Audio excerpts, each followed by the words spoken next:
And we're live one more time. Back with the One Trauma more Guys. time. Yeah, I'm Trauma Lee. guys. Fayaz. All right. Hope everybody's having a good day today.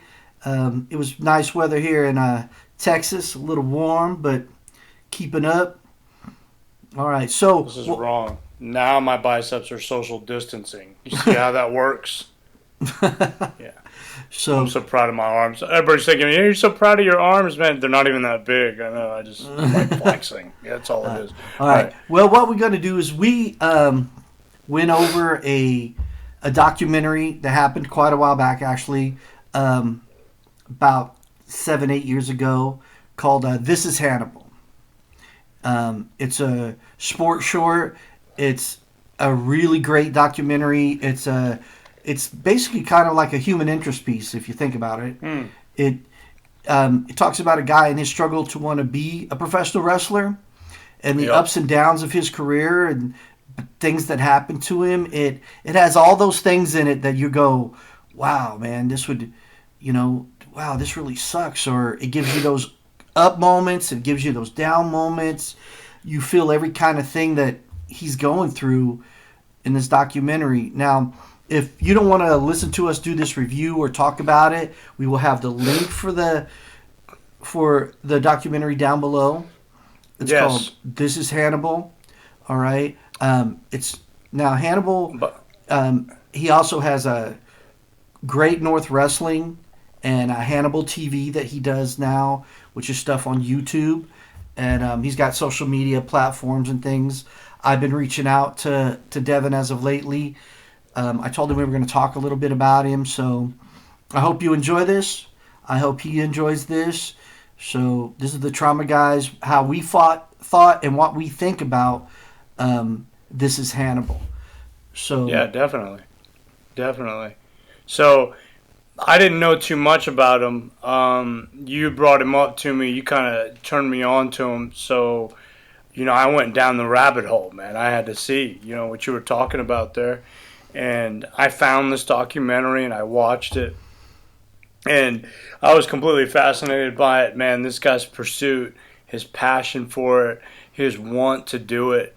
Um, the things that ended up happening to him. But, more than that, it was because there's probably a million you could probably find a million little pieces like that, or guys could make so many different, about them, working the local shows and and trying to build themselves up and really pursuing something. But when you look at the videos, man, you see some of the guys that he worked with, and that he was there, like he was there, man, like he was like right there on the cusp of doing those things. He had guys that were mentoring him, in certain aspects, and he was just, I mean, he had it, man. He could talk, he was athletic, he could do all of it, and he was already an athlete coming into it.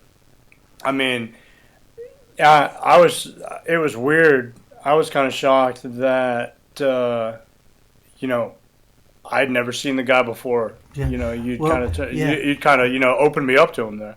yeah. Well, the whole thing is a long time back, I heard about this guy named Hannibal, and I saw some stuff about him and Terry Funk before they did some stuff, and I thought, wow, I want to find out a little bit more about it because what they did and what they pulled off was crazy from their little thing, like when you get two fighters together and they do the press junket thing and they're talking and then one of them starts pushing the other. Well, these guys took it a little far. They went and fought, and everybody thought, oh my god, this guy beat Terry Funk up, right, and this is going to happen, all this stuff.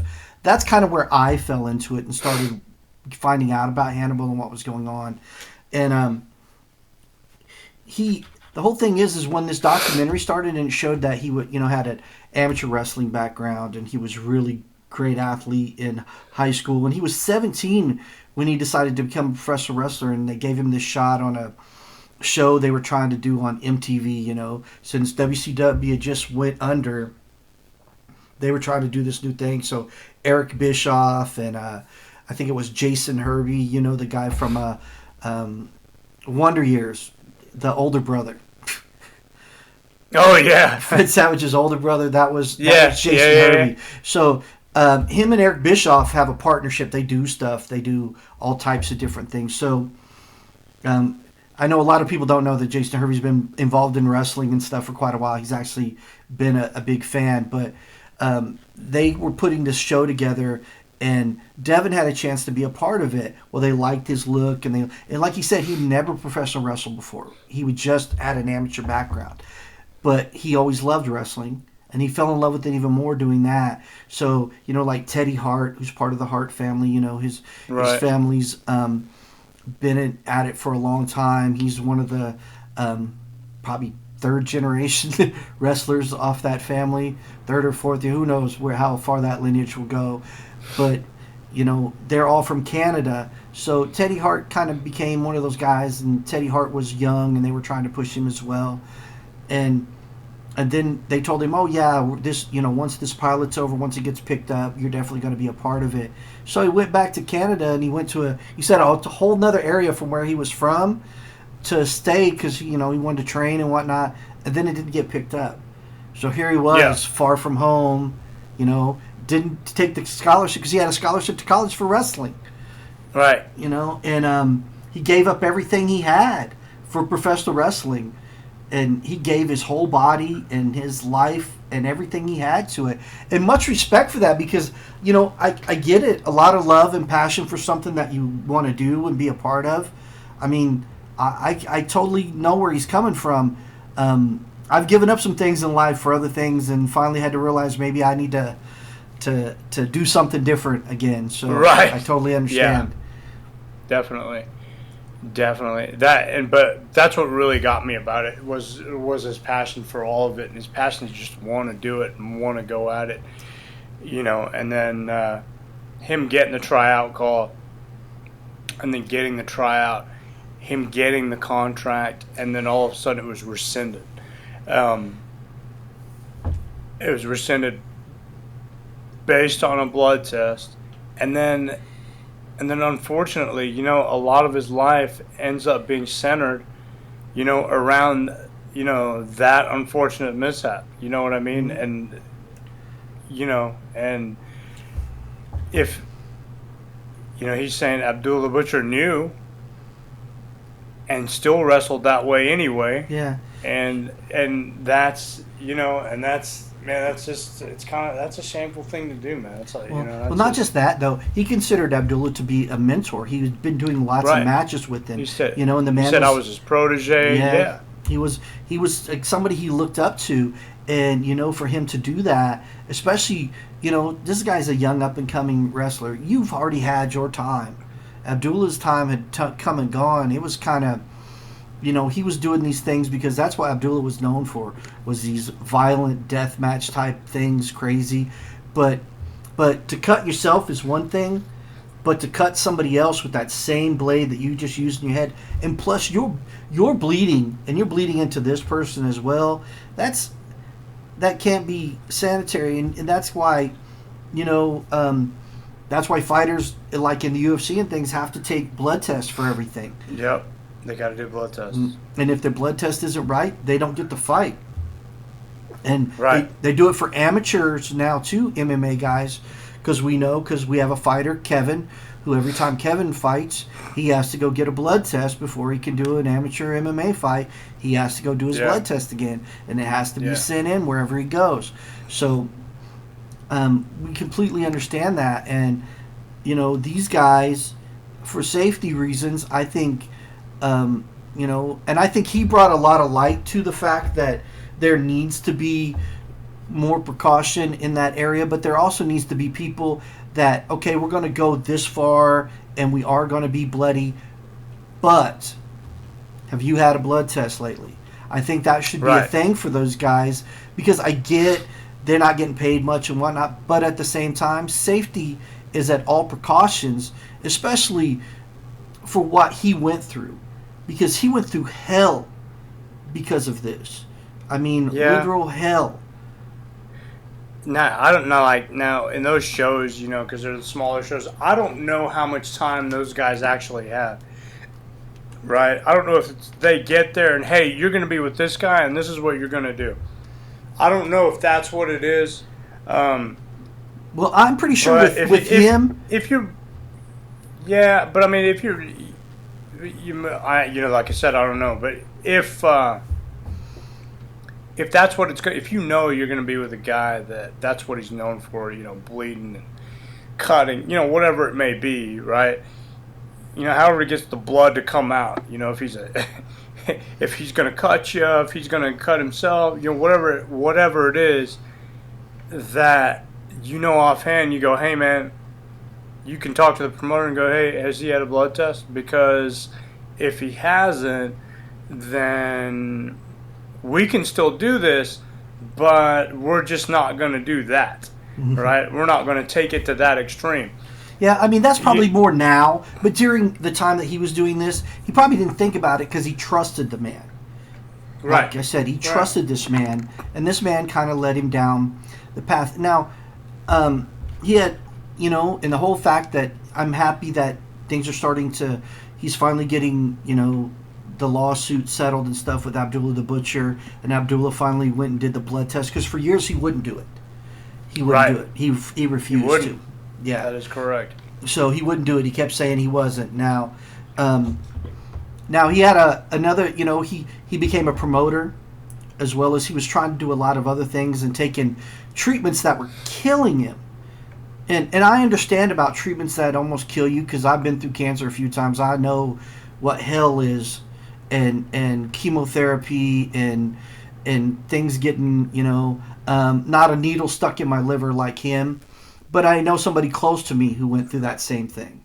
Yeah. And he had a hard time with it too. So I know where he's coming from in that stint. I've been there with family member, as well as the hell I had to go through with things. So I get where he's coming from, that it's really hard. You wanna be your best to do everything that you can, but there's moments when you just can't. Yeah. And he spoke to that, and how it, what was it, 24 treatments he had to do? Yeah. You think he got to 18 or 19? He got to 19, and his body just like shut down. Like, he just couldn't do it. Yeah. He couldn't finish it. But not only could he not finish it, it didn't work. It hadn't cured him. And I even thought whenever he said that, what if he could make it? What if he had made it through all 24 treatments? It probably still may have not worked, that particular treatment. Yeah. So, that was a really that was kind of an emotional part of the story for me, man. Yeah. Because I could see it in his eyes, man. Yeah, I could see that in his eyes. I could definitely see it too, man. When he was talking about it, man, I was just, dude, I just felt for the guy, man. I was like, man, that's harsh, man. That's harsh, and it was something completely out of his control too. Yeah. And it's just a shame. Yeah. And then he talked about, how it was rough on his relationships as well. The wrestling, and being a promoter. And he was promoting as well as he was still wrestling, even though he was going through all this hell at the same time. Thinking from time to time he was getting better, but he wasn't doing any of those blood things anymore.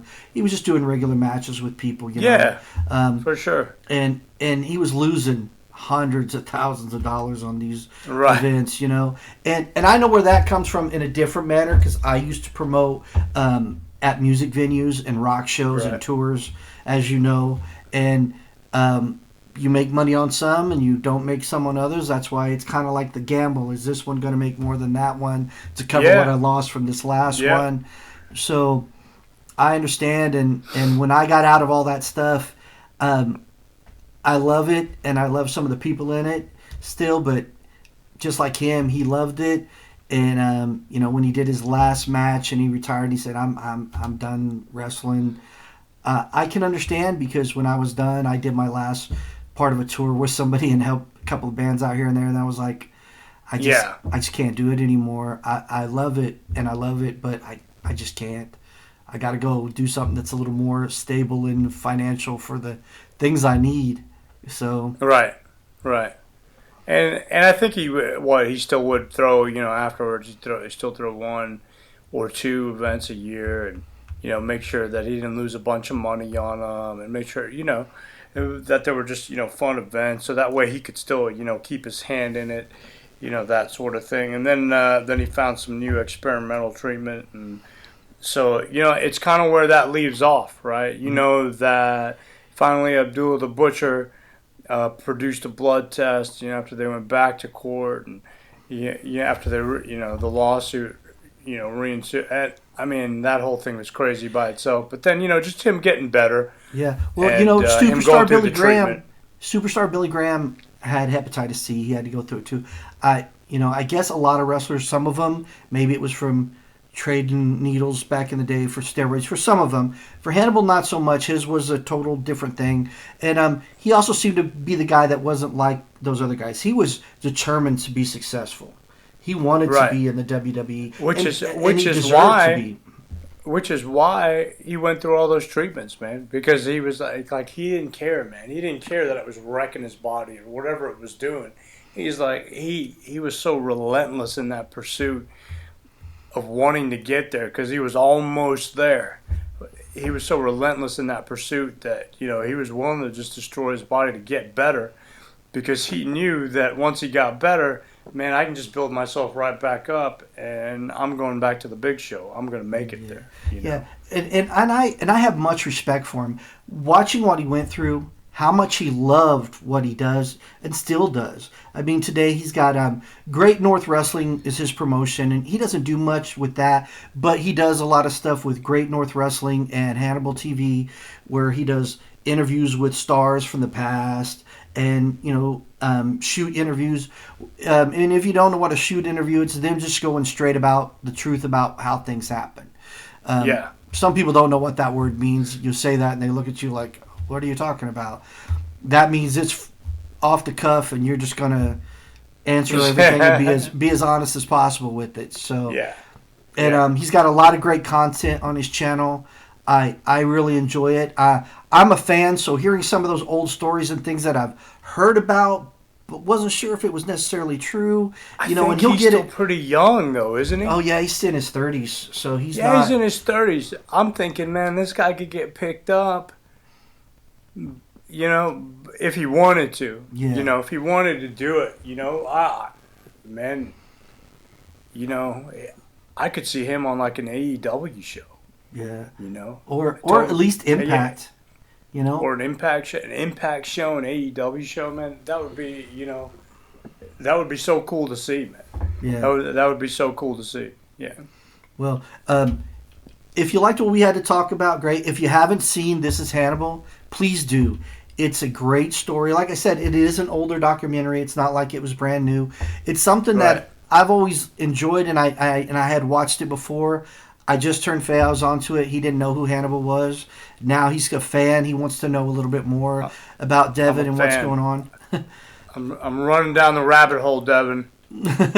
You're awesome. Yeah. I'll learn more about you, and hopefully I get to see you do more stuff. Yeah, so we have much respect for it. We thought it was an amazing documentary. We thought the stuff that was added later, that was put together as that film, and to see the emotion that he had about what he's been through and what he's fought for, much respect, because he loved something and he was determined to be a part of it no matter what. Passion's where it's at, people. Yeah. And if you haven't watched it, and I tell people sometimes this too, this right here should be a movie. It may have kind of a down, but this could make an amazing movie. If they want a full length feature, I'd watch it. Yeah, definitely. Definitely. Right. Well, we are the Trauma Guys. I'm Lee. I'm Fayaz. And thanks for hanging out with us, and we'll see you next time.